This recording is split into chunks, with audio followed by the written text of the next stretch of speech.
nous abordons le dernier thème, peut-être le plus important, qui contient tous les autres, à savoir la souveraineté alimentaire. L'Europe refuse les quotas, on a déjà dit, l'Europe refuse les quotas de produits alimentaires locaux pour les crèches, les écoles, les hôpitaux. 3 multinationales contrôlent plus de 50% des semences. En cas de crise, la Belgique compterait 3 jours d'autonomie alimentaire. Et après 3 jours, qu'est-ce qu'on fait? Que pensez-vous des régies agricoles? Quelles propositions porterez-vous pour assurer cette souveraineté? Voilà, et on retire au sort. Je fais beaucoup de travail. Tu le tiens bien, oui. J'en prends deux.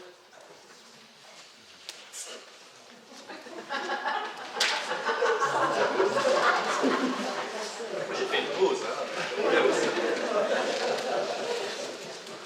Ça commence. Voilà.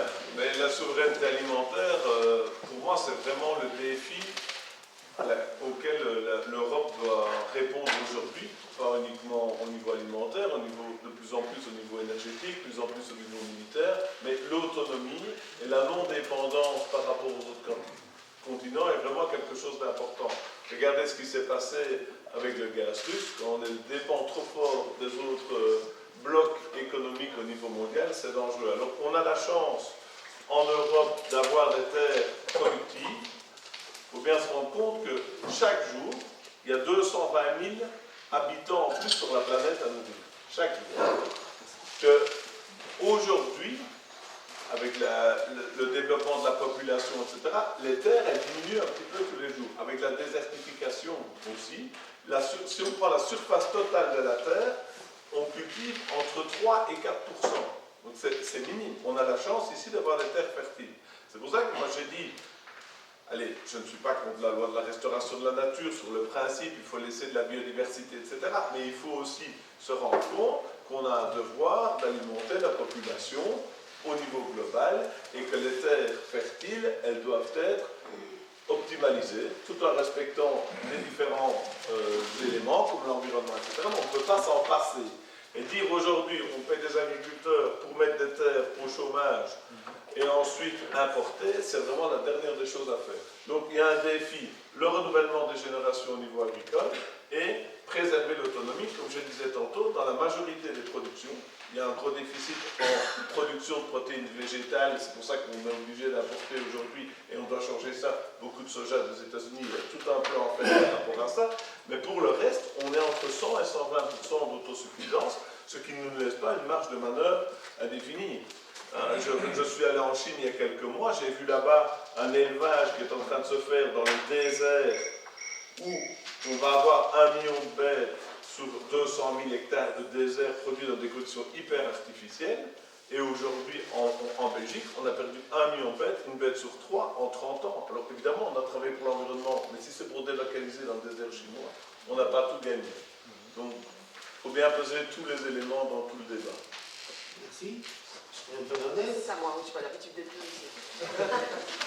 Donc, je pense qu'on a déjà abordé beaucoup de points pour répondre à cette question-là, sur évidemment la possibilité pour les crèches, etc., ou les hôpitaux, les écoles, de faire appel à certains marchés. Ça ne va pas. On doit pouvoir aujourd'hui introduire dans les clauses de marché public certaines conditions qui permettent effectivement l'utilisation de certains produits. Je pense qu'on l'a dit, je l'ai dit aussi, il y a une nécessité de revoir la PAC dans son ensemble. Elle doit revenir à ce qu'elle a, à son fondamental, ce pourquoi elle a été créée, c'est-à-dire aider les agriculteurs dans des moments de difficulté ou de crise, et non pas apporter des aides récurrentes à ce qui deviennent finalement des fermes-usines et qui compliquent ce que tu disais, c'était ces fermes plus familiales qu'on peut se céder ou se passer de père en fils, qui est aussi, je pense, un gage de qualité et d'engagement, parce que quand c'est sa terre, moi j'ai des grands-parents qui étaient agriculteurs en Espagne, quand c'est sa terre, on y a quand même un autre engagement que quand on travaille de façon diversifiée. Vous en êtes la preuve ici.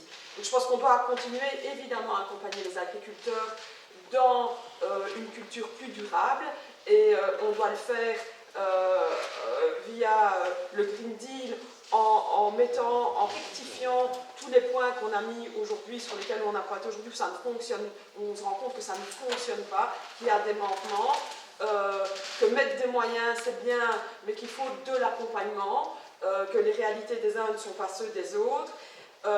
Il faut mettre fin à l'agriculture de date, qui vous impose et qui impose parfois des échéances qui sont pas tenables et qui rendent la production difficile. Et puis évidemment soutenir toutes les coopératives agricoles, ça je pense qu'on l'a dit aussi, mais ça me paraît un des points essentiels. Merci. Olivier, Oui, bon timing, Julie. Souveraineté alimentaire. Bon, moi je crois qu'effectivement, il faut consommer davantage de ce qu'on produit localement et produire davantage de ce qu'on consomme localement. Et je crois qu'il faut replacer le curseur vers une relocalisation, une reterritorialisation des systèmes alimentaires et malheureusement l'agriculture d'exportation qui a paru être une bonne idée à un moment donné a amené une hyper spécialisation des régions qui est devenue problématique. Donc je crois que c'est la direction dans laquelle nous devons aller. Je ne crois pas en fait que nous avons un devoir de nourrir le monde. Pour beaucoup de pays vers lesquels nous exportons, c'est un vrai problème que de recevoir chez eux des exportations à faible prix, financées par les contribuables des pays de l'OCDE, et ils ont développé une dépendance à l'égard de ces importations qui nuit à ce qu'ils investissent dans leur production locale. Donc il faut le faire d'un seul coup. C'est comme quand on doit se débarrasser d'une assiétude, ça met des années, mais il faut leur donner la capacité de reconquérir précisément une certaine souveraineté alimentaire. On a aujourd'hui des situations absurdes. J'étais l'autre jour à Charleroi, où j'étais avec des gens qui ont mis sur pied la ceinture alimentaire de la métropole de Charleroi, inspiré d'ailleurs en partie par ce qui se fait à Liège, qui a une réalisation magnifique de ce point de vue-là. Et c'est aberrant, 6 pommes de terre sur 7 produites à Charleroi, en fait, sont exportées. Et ils importent par ailleurs une série de choses qu'ils pourraient produire chez eux. Et à Bruxelles, on a une ceinture verte autour de Bruxelles qui, essentiellement, c'est des céréales pour l'exportation. 2 tiers du blé panifiable qui est utilisé en Belgique, c'est importé. Et donc, c'est vraiment extrêmement problématique. Donc, je crois qu'il faut aller vers davantage de soutien aux systèmes agroalimentaires locaux, ça veut dire reconnecter les villes, les consommateurs et consommatrices des villes, avec la production rurale alentour. Et de ce point de vue-là, je crois que les ceintures alimentaires qui se développent sont effectivement la direction dans laquelle la souveraineté alimentaire, c'est ça. Merci. Et voilà, je crois que c'est à moi. Et c'est vrai qu'il y a beaucoup de choses qui ont été dites déjà, en étant quatrième, où je suis tout à fait d'accord. Donc, je ne vais pas faire une redite. Mais moi, je me rends compte que quand on dit oui, en France, ils travaillent, ils sont beaucoup mieux qu'ici, non, ce n'est pas vrai. Vous avez vu des manifestations. Ne croyez pas que tous les agriculteurs qui sont de beaucoup de pays européens ont manifesté. Les agriculteurs n'ont pas le temps de manifester. C'est parce que, justement, ils veulent conscientiser les politiques. Et les élections sont un peu leur cheval de bataille dans cette manifestation. Et soyons clairs, c'est quand même triste qu'il a fallu tout ça pour réveiller les politiques aux problèmes agricoles. Donc, si demain on veut garder une souveraineté alimentaire, il faudra aider le monde agricole à rester en place. Comme il a déjà été dit, beaucoup de jeunes ne sont pas repreneurs. Avec les conditions actuelles, c'est compliqué. Alors, si on veut garder une alimentation saine, parce que c'est vrai, en Belgique, on a quand même une alimentation de qualité, ben, il faudra aider ce monde agricole et l'Europe doit les soutenir pour justement garder nos agriculteurs, ceux qui restent en tout cas, et peut-être aider les jeunes à se dire demain, allez, je reprends. Moi, j'ai une ferme, moi, un jeune s'est diversifié dans les produits locaux. Ce n'est pas simple, ce n'est pas 40 heures par semaine, c'est 60 heures par semaine et plus. Et donc, je me dis, il faut être courageux pour faire ça.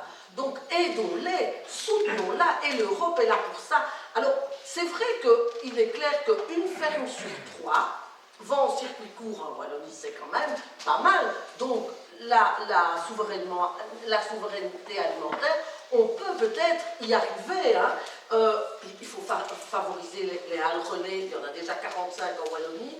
Mais je suis tout à fait d'accord avec ce que vous dites. alléger les règles qui entravent la capacité d'approvisionnement des cantines scolaires, c'est quand même nos enfants. Oh ben non, c'est quand même à nos enfants, on doit leur produire une alimentation saine dans nos cantines, dans les hôpitaux et les maisons de repos. Donc je ne peux pas continuer tout ce que j'avais à dire, mais voilà, il faut soutenir vraiment cette souveraineté alimentaire et on y arrivera en soutenant nos agriculteurs. Merci. Mais, J'ai pas dit la moitié. Moi, ce que je trouve effarant maintenant, c'est qu'on voit que dans la culture, dans les cultures céréalières, par exemple, en Wallonie, le rôle nourricier de ces cultures est devenu quasiment marginal. Donc en Wallonie, l'activité principale au niveau des cultures est en fait pour du biocarburant et pour le fourrage. Et donc, quand je dis au niveau européen, je pense qu'il faut faire des choix à un moment donné, c'est vraiment dans ce type de décision-là, parce que ça n'a aucun sens, cette façon de faire aujourd'hui. Et donc je pense qu'effectivement, on doit permettre de retourner vers un rôle nourricier de la terre agricole. Et donc ça veut dire des choix à ce niveau-là, ça veut dire protéger aussi les terres agricoles. Quand on voit aujourd'hui qu'on refuse de changer les plans de secteur, c'est aberrant. Au moins qu'on permette de les modifier uniquement déjà pour faire que les terres agricoles ne puissent pas être utilisées à autre chose. Quand on voit la pression et ce qu'on fait sur l'agrovoltaïsme, par exemple, c'est vraiment des dangers qui existent aujourd'hui et sur lesquels il faut pouvoir se prémunir. Et l'Europe a évidemment un rôle à jouer à ce niveau-là. Un autre rôle qui pour moi est très important, ça nous a tenu à cœur extrêmement fort, enfin Margot Tenga qui est notre députée européenne, a beaucoup travaillé là-dessus pendant la période du Covid au niveau des vaccins, c'est sur la question des brevets.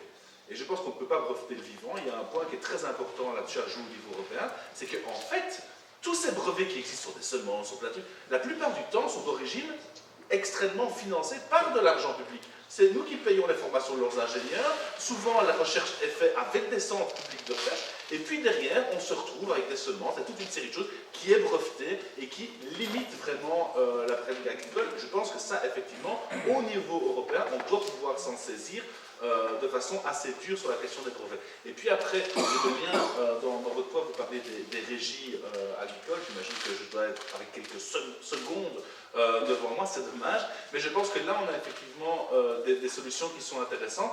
D'ailleurs, j'ai eu l'occasion d'en discuter avec la délégation syndicale de l'hôpital de Verviers. Je pense qu'il y a une discussion pour le moment sur, tiens, il y a eu faillite de la personne qui faisait les repas. Qu'est-ce qu'on peut faire? Effectivement, je pense que sur des exemples-là, ce sont des échelles qui permettent de tester et de montrer que ce genre d'alternative, c'est tout à fait réaliste en fait, et ce n'est pas des questions d'urluberlu.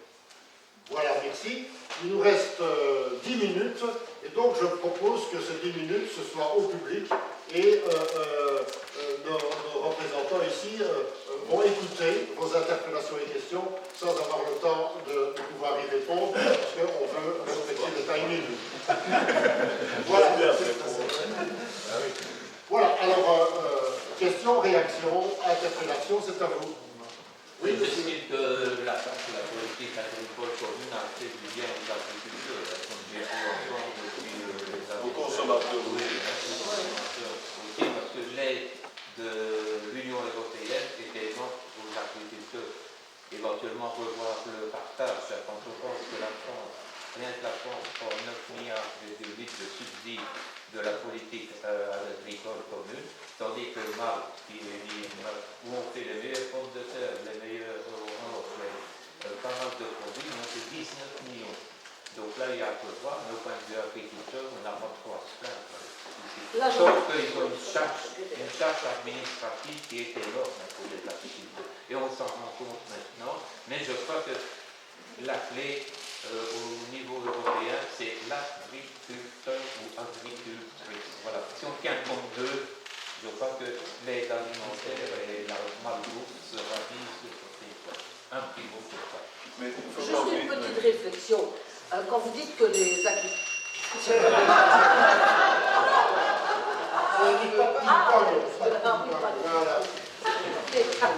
Autre interpellation, question, oui. Moi je suis de Liège, on s'est retrouvé en un an avec les Carrefour qui vendaient des produits belges, qui étaient achetés par Intermarché, qui vont plutôt les produits français. Est-ce que c'est une réussite de l'Europe qui a sauvé Carrefour en vendant des produits français? Ou alors est-ce que c'est complètement un échec? On se retrouve on faisait avant 1-2 km, on allait au Carrefour, on avait de bons produits belges. Des agriculteurs, bio, pas bio, c'est une autre discussion, mais on se retrouve ici en une année à aller acheter des produits, on a que le choix d'acheter français. Vous pouvez répéter? Carrefour. Carrefour, on va répéter. On a eu à Liège une chaîne de supermarchés Carrefour, qui je pense, je n'ai pas complètement suivi, j'imagine a fait faillite, qui a été racheté par Intermarché, qui a complètement changé le principe aussi des employés et autres. Ça, voilà. Mais le gros souci, c'est qu'en tant que consommateur, on arrive dans ces mêmes magasins qui sont au même endroit et on se retrouve à avoir plus du tout le choix d'acheter belge. Il n'y a même plus le choix d'acheter une viande belge et 3 viandes françaises. C'est que des produits français au niveau des produits laitiers, les œufs aussi. Ben, je trouve ça complètement insensé.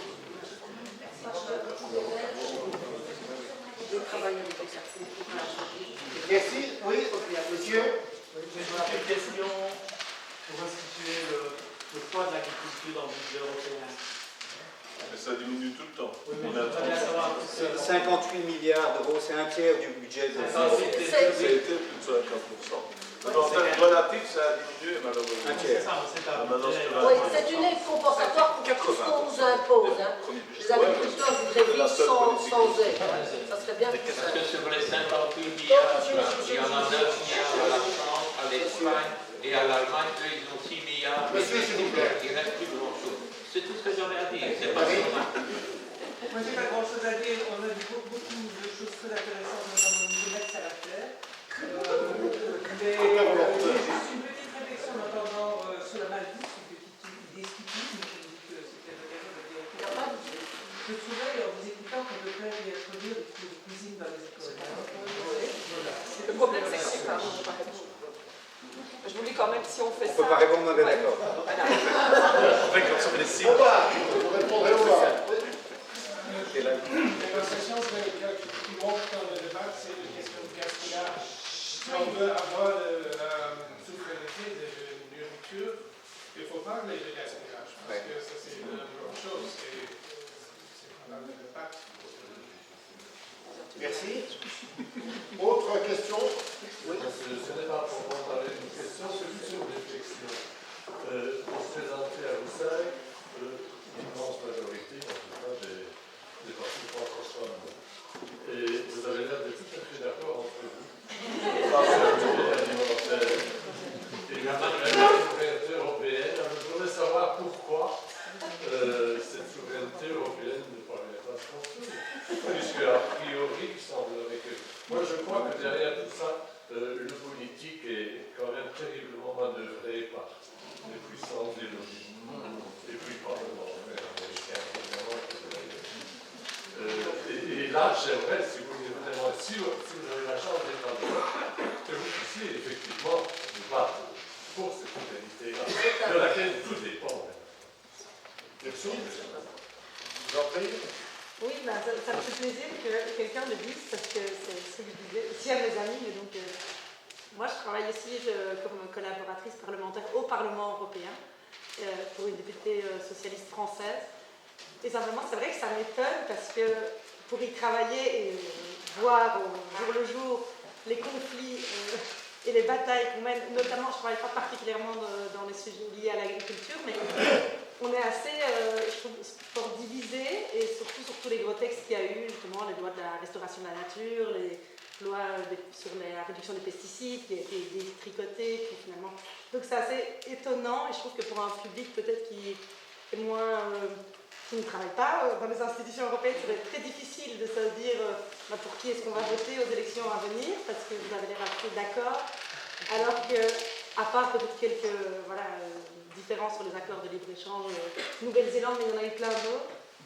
Et donc c'est vrai qu'il y en avait quand même beaucoup d'autres, et donc c'est vrai que c'est juste une réflexion plus qu'une question, mais c'est assez étonnant de voir ici, peut-être que c'est vos personnalités à vous, plus que celles de vos partis politiques, mais... Voilà. Moi, en tout cas, je trouve que ça va être difficile pour un public comme ça de pouvoir aller vers un parti ou un autre quand on vous entend tous dire Quand on était assistant parlementaire à l'Europe aussi, il faut dire que les débats intra-groupes sont déjà souvent très compliqués en pays parce que les réalités ne sont pas les mêmes. Ce qu'on a de commun ici, nous cinq, c'est qu'on c'est une réalité belge qu'on connaît bien de prime abord, et donc voilà, c'est une réalité qui nous parle à tous en commun. C'est pas vrai, parce que j'ai été à votre fonction à un moment donné, parfois même dans le groupe socialiste, les débats sont très... Voilà. J'ai été disciplinée jusqu'à maintenant. Mais on vote ici pour des partis européens qui ont des positions, moi je suis assez d'accord qu'en est, c'est ça qui intéresse plus. Finalement, on donne sa voix et on donne sa force à quel acteur européen, parce que, voilà, effectivement, parfois on donne son opinion, mais il y a un enjeu derrière. Moi, je dirais de regarder les votes, en tout cas. Voilà. Si vous devez voter pour une partie, les votes. Voilà, dernière question pour l'interpellation, et puis on arrêtera là. Moi, ce qui m'a interpellé, quand vous parlez d'augmenter les salaires, moi je travaille avec un SVE.